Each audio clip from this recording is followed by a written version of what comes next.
Tumigil agad eh. Iyak siya eh. Ayan. Ayan si baby Miana. 6 months na po siya.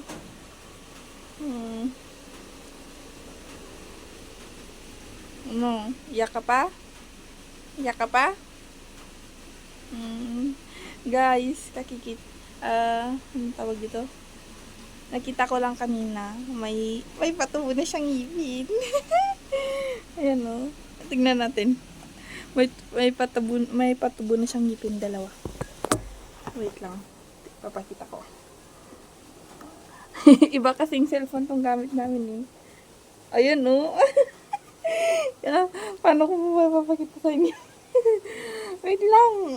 Sa kanila mo ipakitaan sa akin. Ayan o. Mamaya. Ipapicturean ko tapos i-attach ko na lang. Or ipapakita ko. Wait lang. Patingin yung ngipin mo. Patingin. Ayun o. Isa. Wag Dalawa yun guys. Ayan o. Katitingin ko lang. Ayun o. Kaya nag-iiyak siya eh. Kaya nagko-cold siya. Ba? Diba? Nakakatuwa kasi. Dalawa eh. Dalawa. Tingnan natin.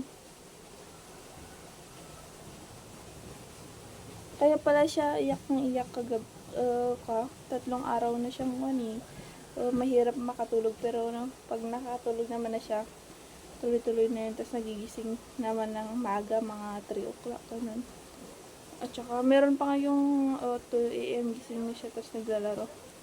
Gusto niya lagi yung may ginangat. Nagingipin na pala, di ko napapansin. May tumutubo na pala. Napansin ko lang nung tawag nito. Pero ang alam ko wala pa, kinakagat-kagat na niya yung daddy ko. Ayan. Wow. Weapon ko tong cellphone na to eh. Tahimik siya eh. Pag may cellphone. Lalo pag nakikita niya yung mukha niya. Lubat kasi yung isang cellphone ni papa niya. Yun kasi yung ginagamit namin nag-video kasi mas clear yun. Kaysa itong isa. Pero okay na din. Mas maganda yung, mas maganda yung camera kasi nun eh.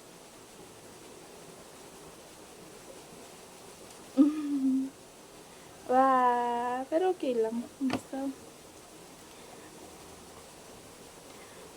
raw and unfiltered. Ewan ko na. Sige nga. Ayan o, wala pa akong ligo. Pero nakapagkuhan na ako. Ano tawag dito? Nakapagbanlaw na. Ano tawag dito? Yung half bath lang ba? Hindi ko pinaliguan yung buhok ko. Pero nakapagsabon na ako at lahat. Kasi natatakot ako kung iwan siya ng matagal. Kaya, ayun, hindi ko na lang pinaliguan yung ulo ko. Di ba linaligo naman ako kahapon. Tapos maliligo siguro ako mayang hapon ulit. Ayan. Pero si baby, ayan, malinis na siya. Nakapagpalit na din. Ayan. Makulit na siya guys. Lalo na nagingipin siya. Meron siyang, anong tawag ito? May pagka-fussy siya. Iritahin siya ngayon. Nakita ko nga nagsusugat yung ngipin niya, pero yung isa ay yung gums niya dito, tas yung banda dito ano tawag doon, nakaluwal na yung isang ngipin niya, nakalabas na. Yun. Tingnan natin ang maigi. Wait lang. Oy. Ayun na niya. Kanina mo pa tinitignan. Kasi guys, first time mama ko ganito pala. pag may achievement or may bagong experience yung baby mo, na-excite ka na din. Kasi nga, first time mom kayo. Ngayon mo lang nararanasan din. Kahit na guys,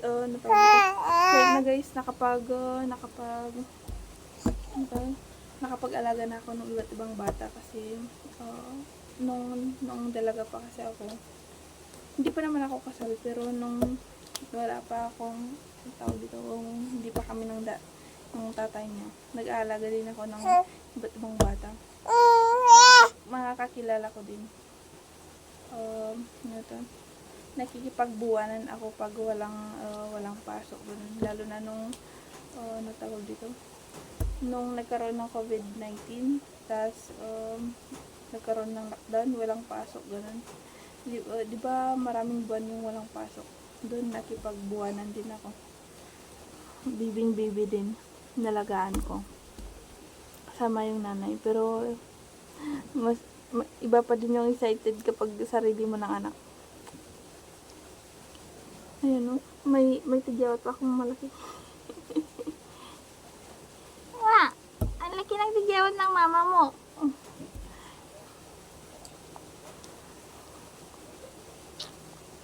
Worry ko guys, hindi pa ako nagka-commence. 6 months na siya.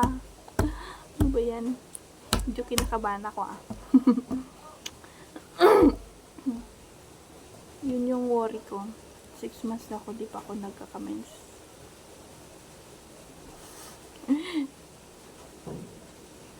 Or normal lang. Hindi ko din alam. Bah! Ay, sus. Makulit na bata. Makulit na bata. Nagkakangipin na siya.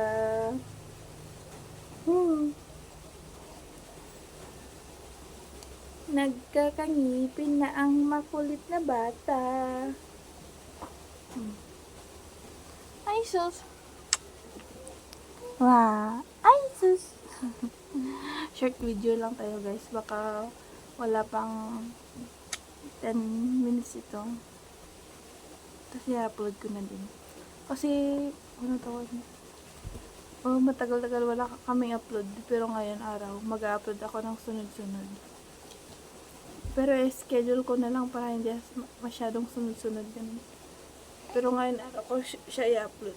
Yung mga pending namin na video, katulad ng yung first journey niya ng pagkain, yung first time niya kumain. Tapos nung tawag dito nung 6 months siya, nagbabagyo kasi kaya wala kami masyadong ganap. Pero meron kaming small clips, i-upload ko na din para may babalikan kami sa anong tinatawanan mo dyan? Para may babalikan kami papanoodin pag matanda na ako. Kasi gusto ko gusto kong panoodin tong mga clips nito. Kahit ano, kahit ang pangit-pangit ko, ganyan. Walang ayos, raw lang. Pero ito talagang yung totoo naming buhay. Anong magagawa ko? Kailangan namang ipakita ko yung hindi ko naman buhay. Ayan, kaya buhay ko naman ipapakita ko. Yan. Baby ko, ang cute naman na yun. Ang cute naman yun. Taba-taba ko na nga eh, no? Taba-taba ko na.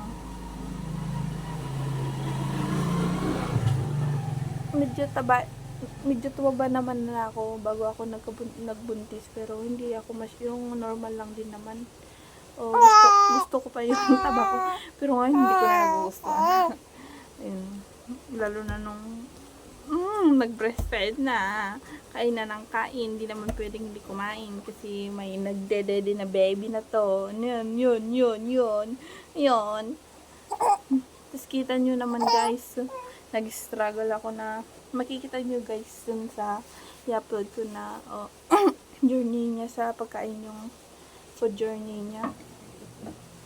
Natawag dito, makita nyo medyo hirap ako magpakain sa kanya. Tapos may mali-mali pa ako dun eh. Natawag dito, hindi ko masyado minas yung una kung pinakain sa kanya, pero okay lang din naman kasi nagme-melt din naman yun. Tapos try lang naman yun, hindi yun sunod-sunod na pagpapakain sa kanya. Tapos nung blender ko naman na, hindi niya gusto yung consistency, mas gusto niya yung medyo, yung una, yung medyo dry. Ayan o. Pero ngayon, hindi ko na naman ulit napakain kasi nga, ayan, nagngipin. Ayaw kumain. Gusto lang yung dede. Dede ng mama ang gusto. Ano? Nasasayang lang eh. Kaya, wag na nga muna. Baka hindi pa talaga siya ready. Ganun. Pero sa tingin ko ready na kasi. Kasi nga, yan. Ngat-ngat siya ng ngat-ngat. Oh, yun. Oo. Kita nyo ba yan? Kakainin yung table. Kakainin yung table. No. No. No.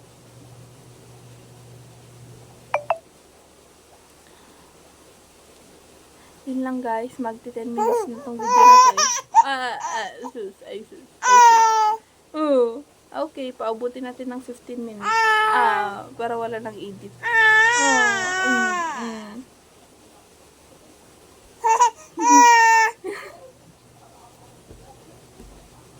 Di ba?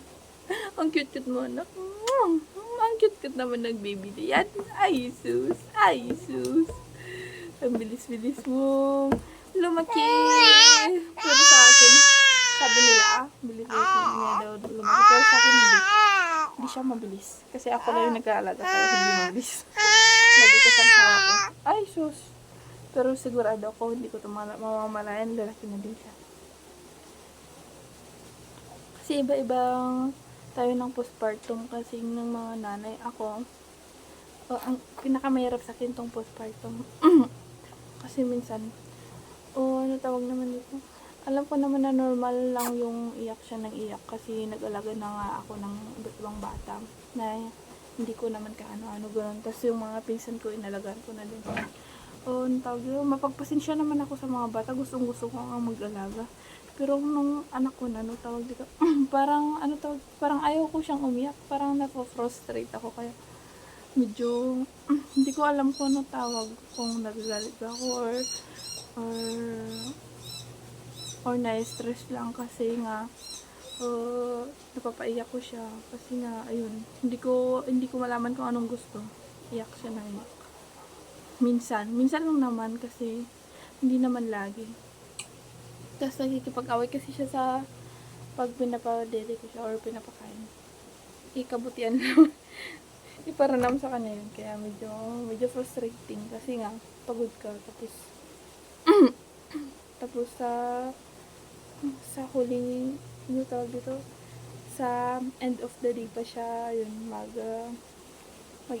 Kasi, pagod ka na dun. Kaya medyo, alam yun, nakakapaglabas ako ng emotion.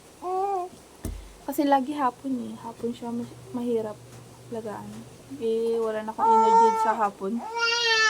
Pero pag ganito, okay lang. Kasi nga, umaga, meron pa akong energy. Kaya hindi ako nag-girlfriend. Meron pa akong pasensya. Pero pag hapon na guys, ano ba yan? Hindi ko malaman kung anong gagawin. Pagod ko, tapos ayun. Tapos makikita mo yung partner mo, okay lang. Nakakaingit. Totoo yun guys, nakakaingit yung mga partner natin.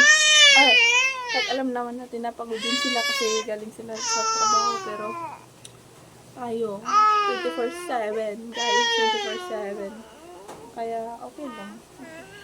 Sigurado naman ako naiintindihan niya siguro yung pag napagbubuntuan ko siya ng galit. Hello baby. Nakikipag-con ka na din nakikiingay ka na din Ingay din siya. Sige nga. Ayan, pakita mo ngipin mo.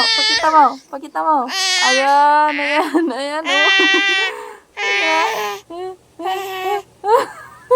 Sige, pakita mo yung ngipin mo. Pakita mo. Sige na. Ayaw. Try kong i-edit to. Pero pag hindi ko in-edit, sorry guys. Hindi nyo makikita masyado. Ayun na. Gusto siyang picturean. Pero mamaya na lang. Sige na guys. Baka masyado na tong mahaba. Ayan. And bye. Say bye-bye. Bye-bye. Bye-bye. Cute-cute mo talaga.